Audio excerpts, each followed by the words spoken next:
Assalamualaikum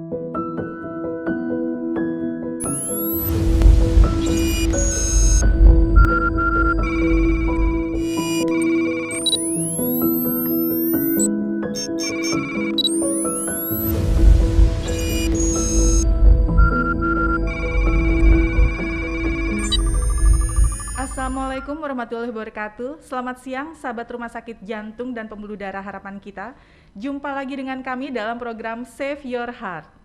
Program ini kami sajikan untuk sahabat Rumah Sakit Jantung dan Pembuluh Darah Harapan Kita serta masyarakat Indonesia yang membutuhkan informasi dan edukasi seputar kesehatan jantung dengan topik-topik yang menarik. Program ini kami sajikan melalui kanal kami di website dan media sosial kami. Pada perjumpaan kali ini kita akan membahas dan mengupas tentang rehabilitasi kardiovaskular.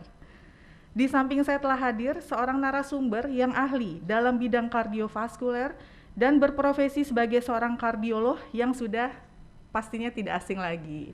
Selamat siang Dr. Ade Meidian SPJP. Selamat siang Santi, apa kabar? Alhamdulillah, waduh suaranya dokter kayaknya semangat nih ya. Waduh, sehat-sehat. Asal jangan disuruh nyanyi aja. Kalau saya suruh nyanyi gimana dok? Suaranya bagus soalnya nih dok. Terima kasih. Jadi kita ngobrol gimana nih? Santai aja ya dok, kita jangan serius aja. Ya. Nanti kita akan gali banyak tentang apa sih rehabilitasi kardiovaskular ya, itu. Ya. Jadi kami ada beberapa pertanyaan nih dok ya, tentang rehabilitasi kardiovaskuler ya dok ya. Tapi sebelumnya seberapa penting sih dok rehabilitasi kardiovaskuler pada pasien dengan sakit jantung? Iya, betul Santi. Jadi kenapa sih rehabilitasi kardiovaskular itu sangat penting? Kita tahu bahwa pembunuh nomor 1 ya, baik di Indonesia maupun di dunia itu adalah penyakit kardiovaskular. Ya. Mungkin sekitar 37%, ya kalau nggak salah angkanya 37-35%. Apa yang terjadi? Jadi pasien-pasien kita misalnya pasca serangan jantung, pasca operasi jantung, terus kemudian pasca pasang ring misalnya, mereka harus melakukan yang disebut dengan secondary prevention. Ya, salah satunya dengan apa? Namanya cardiac rehabilitasi. Nah, apa yang kita mau sebetulnya? Pasien-pasien itu yang kita inginkan bahwa angka kejadian kematian, terus kemudian morbiditas, ya kesakitan pasca penyakit kardiovaskular itu menurun. Jangan salah bahwa pasien-pasien mereka yang sudah operasi bypass misalnya bisa kembali lagi masuk dengan serangan jantung, bisa. Oh bisa ya? Bisa. Gitu ya, yang operasi misalnya pasca pasang ring dia bisa lagi serangan jantung. Artinya apa? Bahwa pencegahan berikutnya, pencegahan sekunder dengan rehabilitasi itu sangat penting. Bagaimana kita mencegah pasien ini quality of life-nya menjadi lebih baik. Oleh karena itu dibutuhkan disebut dengan rehabilitasi kardiovaskular. Apa yang kita lakukan di situ?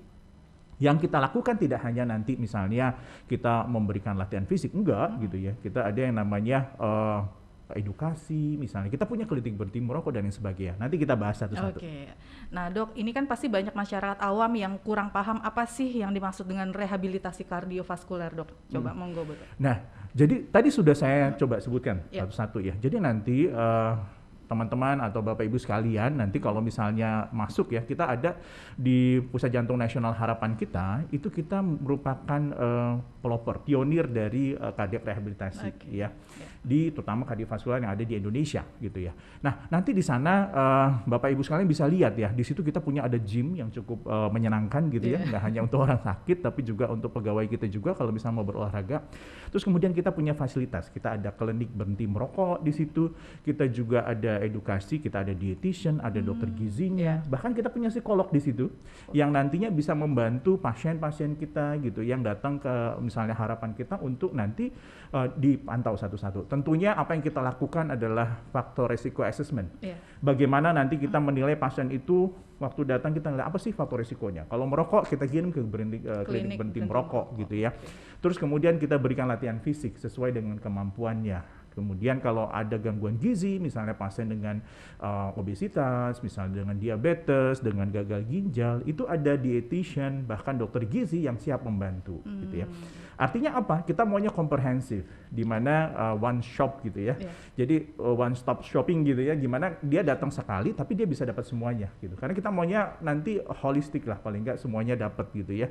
Nggak hanya dari dokter jantungnya, tapi kita juga ada fisioterapisnya gitu, dokter rehab mediknya juga ada gitu ya. Dan tentunya tata laksana yang kita mau ya paripurna gitu. Maksimal ya dok ya, berusaha maksimal. Kemudian dok, kalau tujuan rehabilitasi kardiovaskuler itu seperti apa dok tujuannya dok? Nah, Tujuannya sederhana sebetulnya, Santi. Kita mau pasien kita yang sudah menderita penyakit kardiovaskular gitu, begitu dia keluar dari rumah sakit menjadi lebih baik. Itu nomor satu. Artinya kita apa? Kita mau agar morbiditas, mortalitasnya, angka kematian, kemudian angka kesakitannya menurun. Sehingga apa? Quality of life-nya lebih baik. Banyak pasien-pasien kita, misalnya pasien gagal jantung, dia quality of life-nya nggak baik. Depresi pasiennya, terus kemudian aktivitas fisiknya terbatas. Dengan ikut rehabilitasi kardiovaskular, tentunya kita bisa meningkatkan kapasitas fungsionalnya, gitu ya. Kita memperbaiki quality of life pasiennya, gitu. Sehingga dia bisa ketemu misalnya dengan pasien lain. Itu terapi psikis yang sangat baik buat pasien, saya pikir. Kemudian dok, untuk indikasi pasien seperti apa yang harus mengikuti rehabilitasi kardiovaskuler, atau apakah hanya pasien yang dioperasi jantung saja atau pasien yang sakit jantung semuanya dari anak-anak hingga dewasa, dok? Nah, ini menarik nih, Santi. Apa yang kita lakukan di Pusat Jantung Nasional Harapan kita melakukan rehabilitasi kardiovaskular itu tidak hanya pada orang dewasa, tapi pada anak-anak. Oh, anak-anak juga termasuk ya, dok? Ada. Jadi congenital heart disease, mereka yang sudah operasi gitu ya, itu kita lakukan juga rehabilitasi kardiovaskular pada anak-anak atau pada pediatrik gitu ya. Berbeda memang, misalnya kita akan pancing supaya dia ikut bermain dan lain sebagainya. Kita punya parameter sendiri dan kita juga ada instrukturnya, satu itu. Terus kemudian pasien-pasien pasca operasi, jelas. Kalau misalnya mereka habis operasi misalnya bypass gitu ya, terus kemudian nanti ada operasi katup gitu ya, itu kita juga bisa lakukan rehabilitasi. Bahkan pasien-pasien yang pasca pasang ring, pasien-pasien dengan gagal jantung, kita juga siap. Bahkan kita punya metode nih, misalnya ada pasien-pasien dengan gangguan pembuluh darah perifer, misalnya di kaki dia suka kalau jalan nyeri, kita bisa lakukan rehabilitasi juga. Bagaimana supaya nyeri kakinya berkurang sampai hilang. Nah, apa yang kita lakukan di rehab sekarang, kita ada terapi baru namanya ECP gitu ya. Itu untuk pasien-pasien yang misalnya sudah operasi, yang sudah misalnya dipasang ring ya, atau tidak bisa dioperasi bahkan karena terlalu pembuluh darahnya terlalu kecil gitu, ada kelainan sesuatu gitu, kita bisa lakukan ECP, itu kita bisa kerjakan. Nah, ini adalah layanan kardiovaskular yang kita berikan di Pusat Jantung Nasional Harapan kita. Gitu. Tentunya kita berbeda lah gitu, kita lebih spesifik pada kardiovaskular. Nah, berhubung ECP nih dok, saya kan juga kurang paham tuh informasi ECP apa ya dok? Nah, boleh nggak dok? Maksudnya kami nih sahabat rumah sakit jantung dan masyarakat Indonesia, monggo dok dijelaskan ECP itu apa dok? Iya, jadi ECP itu adalah external counterpulsation. Jadi itu adalah suatu terapi non-invasif ya. Indikasinya untuk apa? Untuk pasien-pasien dengan angina refraktor. Apa sih angina refraktor? Angina refraktor itu adalah nyeri dada yang berulang walaupun dia sudah mendapat obat yang optimal, sudah misalnya pasien dipasang ring atau sudah bypass bahkan sekalipun gitu, dia masih nyeri dada. Pasien ini ibaratnya dia no choice lagi, nggak bisa dipapain, cuma optimal medikamentosa. Jadi kita bisa berikan terapi ECP ini nanti dipasang kayak manset, kayak alat tensi gitu ya, di betis, kemudian paha dan bokong, terus kemudian dia akan memompa gitu ya. Apa yang kita mau bahwa aliran kembali ke pembuluh darah koronernya menjadi lebih baik, timbul nanti pembuluh darah kecil baru, neoangiogenesis gitu ya. Dan kita juga sudah melakukan penelitian di sini, namanya Heartex tadi di harapan kita. Jadi terapi ini adalah evidence based medicine, jadi berdasarkan bukti, jadi bukan coba-coba gitu ya. Oleh karena itu kita sudah lebih melakukan ini mungkin lebih dari 3.000 jam di sini di harapan kita. Sudah gitu. Dilakukan sudah. Itu dok? Pasiennya banyak gitu ya. Pasiennya banyak datang gitu ya. Terapinya memang 35 kali, betul. 35 kali dalam satu macam terapi, terus 1 jam setiap datang. 1 jam. Silakan menghubungi website, lihat website harapan kita itu ada tentang ECP dan mudah-mudahan sangat membantu untuk pasien-pasien kita. Oke dok. Kemudian nih dok, yang mesti dipersiapkan baik pemeriksaan penunjang atau persiapan pasien itu sendiri dok ketika melakukan pasien tersebut rehabilitasi kardiovaskuler. Ya, ini menarik. Berarti kan kita bicara apa yang harus disiapkan, gitu ya. Nomor satu, memang kita mau sebetulnya apa yang kita lakukan. Jadi rehabilitasi kardiovaskular yang kita kerjakan di Pusat Jantung Nasional itu ada namanya fase 1, fase 2, fase 3, gitu ya. Fase 1 adalah di mana pasien ini habis dirawat terus kemudian dia pulang. Baik itu pasien pasca operasi, gitu ya, sampai dia pulang itu kita sebut pasien fase 1. Termasuk yang serangan jantung atau gagal jantung akut. Nah, yang kita kerjakan adalah mobilisasi di tempat, terus kemudian kita akan lakukan beberapa terapi untuk pasiennya. Nah, setelah dia pulang, kita melakukan rehabilitasi fase 2. Fase 2 itu biasanya pasien setelah pulang 10 hari sampai 2 minggu, kita lakukan rehabilitasi. Apa yang kita kerjakan? Yang kita kerjakan ini adalah early phase to cardiac rehab. Di luar negeri mungkin mereka rehabilitasi setelah 3 bulan gitu, tapi kita lebih cepat. Kenapa? Karena manfaatnya sama baiknya. gitu ya. Jadi pasiennya nanti begitu datang kita akan assessment tuh. Assessment tuh apa sih, kita nilai ini layak nggak sih direhabilitasi. Jadi kalau pasien itu masih misalnya gagal jantung akut, dia masih sesak, tentunya belum bisa direhabilitasi gitu ya. Atau misalnya masih ada nyeri dada yang berat, dia belum bisa rehabilitasi. Itu fase akut. Atau gangguan irama jantung. Jadi asesmen awal ini menjadi penting. Jadi dokter-dokter kita akan periksa Bapak Ibu sekalian yang datang ke Pusat Jantung Nasional Harapan kita. Terus kemudian kita lihat ada kontraindikasi nggak. Kalau tidak ada, kita mulai. Biasanya hari pertama itu adalah penjelasan. Karena sangat penting sekali bahwa pasien kita harus tahu apa sih yang mau kita kerjakan, apa tujuannya. Sehingga apa compliance-nya menjadi lebih baik. Pasien jadi semangat gitu untuk datang gitu ya. Nah setelah itu kita akan lakukan namanya tes, biasanya 6-minute walking test. Ini tes berjalan 6 menit. Jadi pasien disuruh jalan gitu ya, terus kemudian kita lihat jarak tempuhnya. Dari situ kita bisa nanti memberikan latihan. Nanti ada latihan fisik yang diberikan oleh trainer kita, tentunya dalam pengawasan gitu ya. Terus kemudian nanti untuk faktor risiko lain yang kita temukan tadi. Misalnya dia merokok, kita akan kirim ke klinik bermerokok di situ yang ada di rehab kita. Terus kemudian misalnya kita butuh dokter gizi, ada dokter gizinya. Kalau ada psikolog kita juga ada untuk mengobati depresi gitu misalnya. Kalau ada pasien-pasien yang pasca operasi biasanya mereka agak terganggu seperti itu. Sehingga nanti setelah dia menyelesaikan fase 2 kita akan tes lagi. Ya, bisa dengan 6 minute lagi atau dengan treadmill atau ergo cycle ya, naik sepeda gitu. Sehingga kita bisa meresepkan latihannya di rumah seperti apa. Oh bisa latihan di rumah juga? Bisa. Bahkan kita sekarang ada program kita kembangkan nih inovasi baru dari rehabilitasi kardiovaskular. Kita ada home based cardiac rehab, kita ada namanya virtual rehab online gitu. Kita bisa untuk fase 3 ya. Setelah dia selesai fase 2, fase 3. Karena fase 3 itu lebih mandiri, buat pasiennya ya. Dok, saya mau tanya dok, untuk rehabilitasi kardiovaskuler dok, yang tadi dokter sudah katakan, pasien itu harus melewati berapa fase dok? Nah ideal gini, fase 1 dia lewati, ya. Terus kemudian fase 2.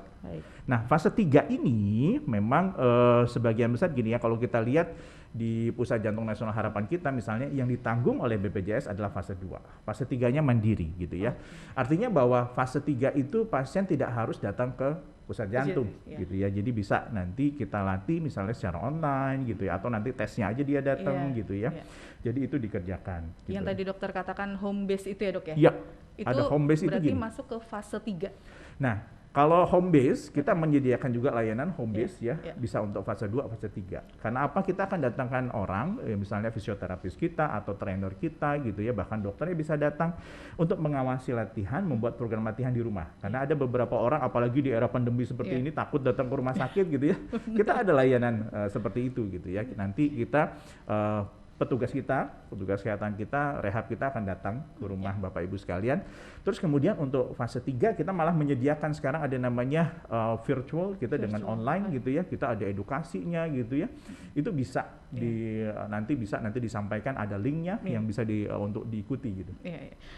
Kemudian dok, untuk kapan pasien memulai rehabilitasi kardiovaskuler dok? Mungkin dari setelah operasi jantung. Iya, jadi kita untuk memulai layanan kardiovaskular ini segera ya. Jadi tadi untuk fase 1 bahkan dia habis operasi kita langsung lakukan rehab fase 1 gitu. Itu jaraknya berapa lama dok setelah tindakannya? Nah, dan tindakan. Jadi biasanya pasien itu kan begitu operasi dia dimasuk ke ICU itu sudah mulai ada nih nanti fisioterapis kita gitu ya. Kita ada dokter rehab medik kita di sana gitu ya. Terus kemudian nanti setelah itu biasanya mulai mobilisasi. Jadi secepatnya nih, apalagi kan kita banyak metode ya bagaimana dia melakukan respiratory training, mobilisasi di sekitar tempat tidur gitu ya. Nah, begitu dia pulang, dia akan kita sarankan langsung masuk ke rehab fase 2. Itu biasanya rata-rata 10 sampai 14 hari gitu ya yang kita kerjakan di sini gitu. Kemudian dok, bagaimana menentukan program rehabilitasi kardiovaskuler? Apakah berdasarkan diagnosa penyakitnya atau seperti apa dok? Ya, program rehabilitasi kardiovaskular ini tentunya kita pakai tailor-made, artinya bahwa tiap orang akan berbeda gitu ya. Pada dasarnya kita lihat dari diagnosisnya apa nih, akan berbeda antara rehabilitasi kardiovaskular, misalnya pasien gagal jantung atau post-op bypass ataupun katup gitu dengan misalnya penyakit perifer, pembuluh darah perifer gitu ya. Nah, contohnya gini, nanti program itu akan macam-macam. ya, dari penyakitnya, kemampuan pasiennya juga. Kita tidak bisa samaratakan antara satu pasien dengan yang lain. Contohnya latihan fisik gitu ya. Latihan fisik itu akan sangat berbeda gitu ya antara satu pasien dengan yang lain. Makanya kita lakukan namanya exercise test. Agar apa? Exercise prescription yang kita berikan, persiapan latihan itu menjadi lebih tepat untuk masing-masing pasien. Baik. Oke, ini penjelasannya lebih lengkap nih ya, supaya sahabat rumah sakit jantung dan pembuluh darah harapan kita serta masyarakat Indonesia aware dan paham. Oh, ini apa yang dimaksud dengan rehabilitasi kardiovaskuler gitu. Dok, ini kita sampai terakhir nih. Monggo Dok untuk closing statement-nya. Ya, baik, terima kasih Santi.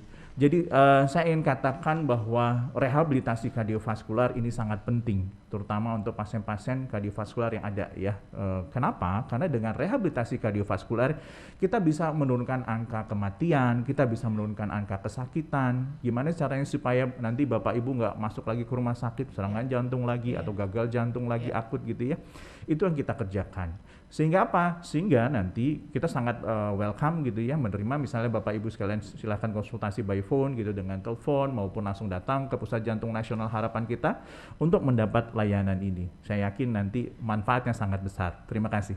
Wah, luar biasa penjelasannya. Dok, terima kasih untuk kehadiran, jawaban, kemudian penjelasan yang sangat-sangat lengkap buat kami ya, sahabat rumah sakit jantung dan pembuluh darah harapan kita serta masyarakat Indonesia.